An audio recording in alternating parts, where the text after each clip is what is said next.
some evidences. Come with me and let us dance. Hello students, welcome again.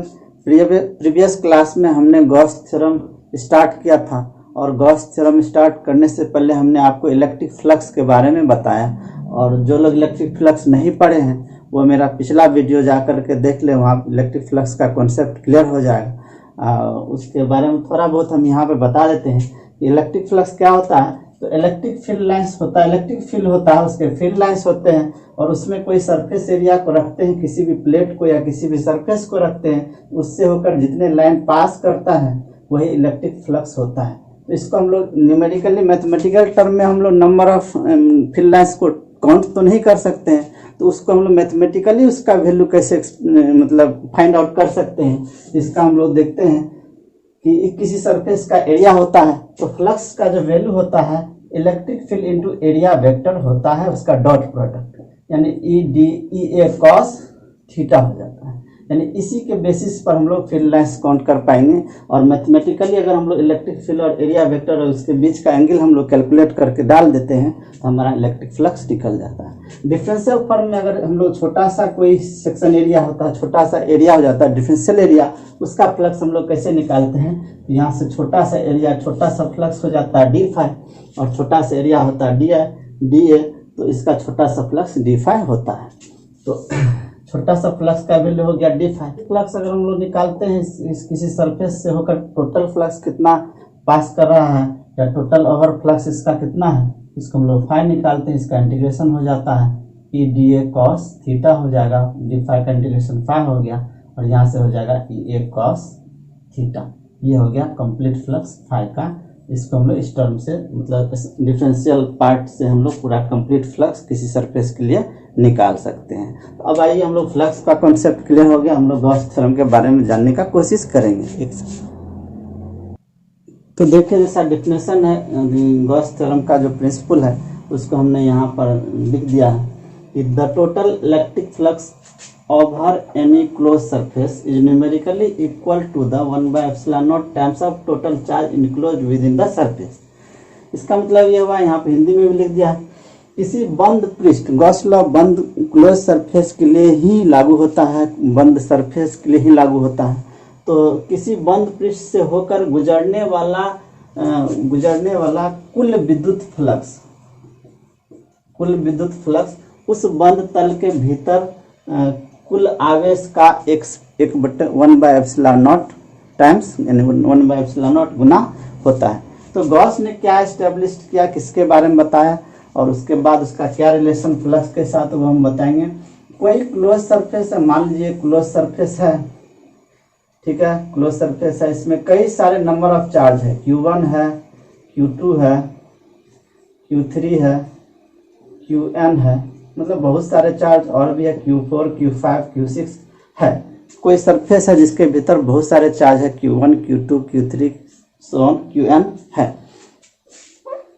तो इसका flux Gauss ने direct निकालने के लिए एक प्रिंसिपल दिया, कहा कि इसका जो टोटल फ्लक्स यानी इससे बहुत सारे फील्ड निकलेंगे और इस सरफेस से होकर के उसका फील्ड लाइंस गुजरेगा, तो इलेक्ट्रिक फील्ड लाइंस गुजरेगा और सरफेस है, क्लोज सरफेस है तो उसका सरफेस एरिया भी है, यानी फील्ड लाइंस गुजर रहा, दैट मीन्स उससे फ्लक्स रिलेटेड होता है। तो फ्लक्स जो रिलेट करेगा वह फाई जो होगा according to Gauss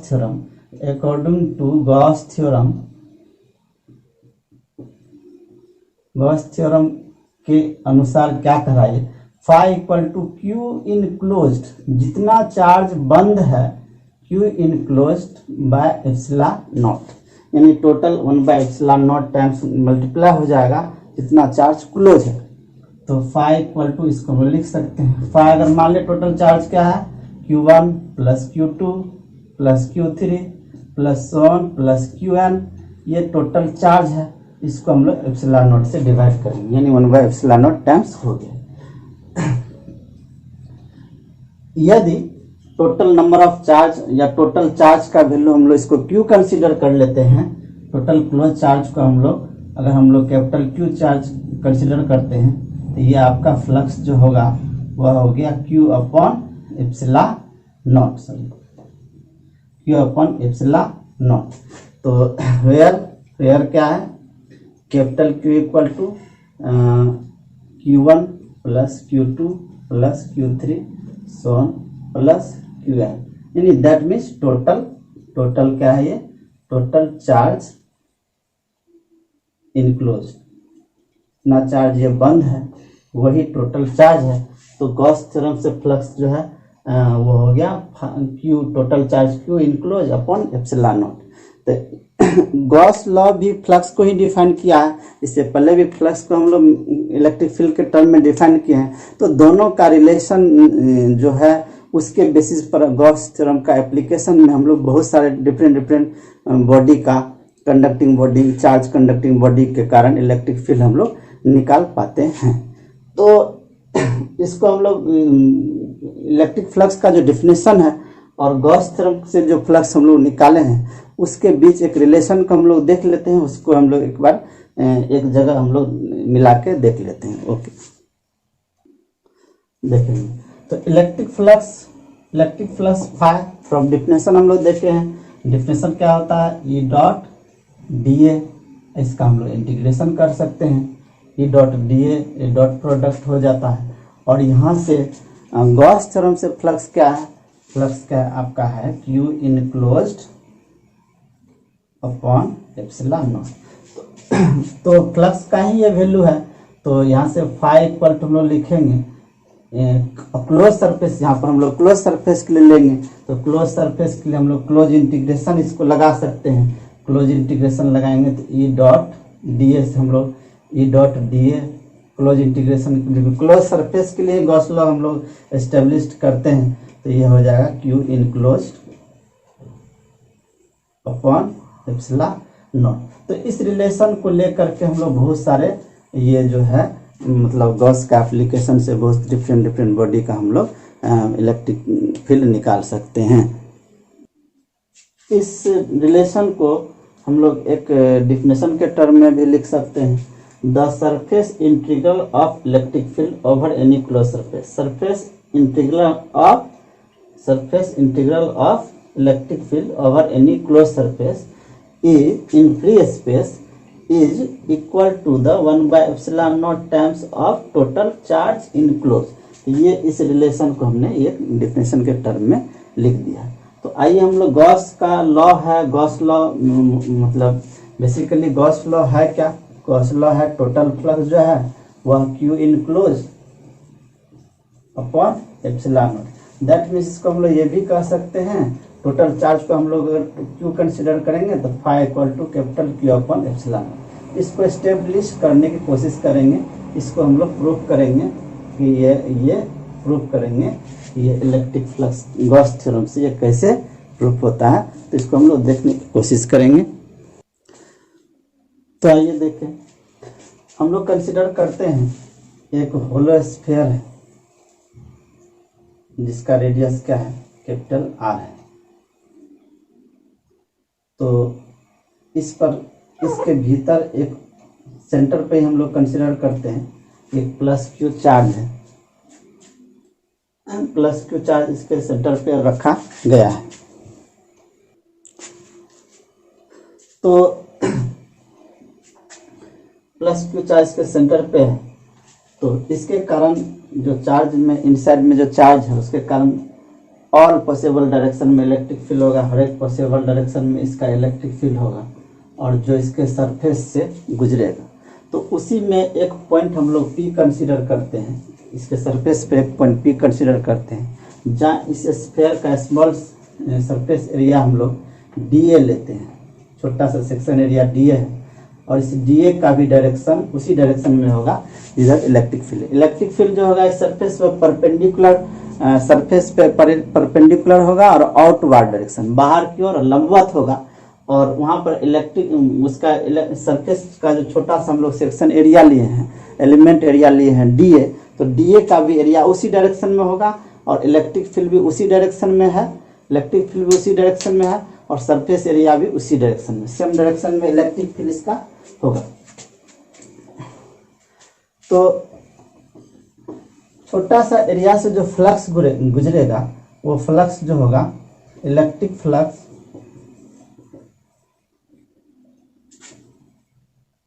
over element area.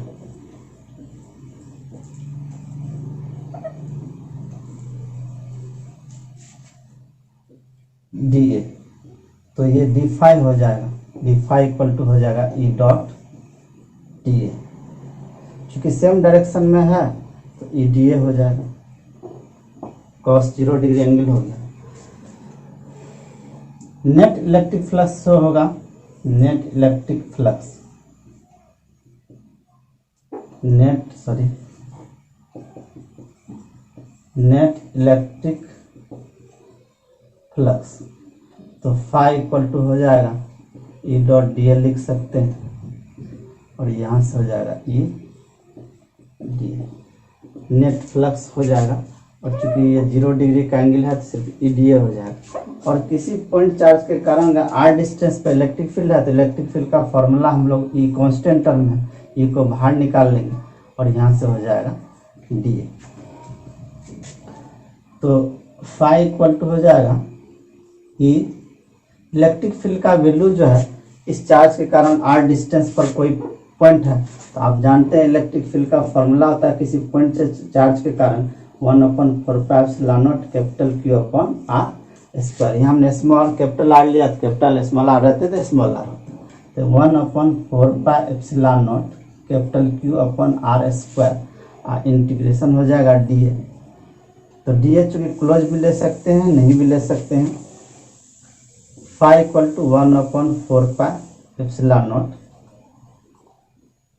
Q upon r square. और ये dA क्या है, इस स्फेयर का, गोला का जो सरफेस एरिया है, तो कंप्लीट सरफेस एरिया इसका जो हो जाता है वह dA 4πr स्क्वायर।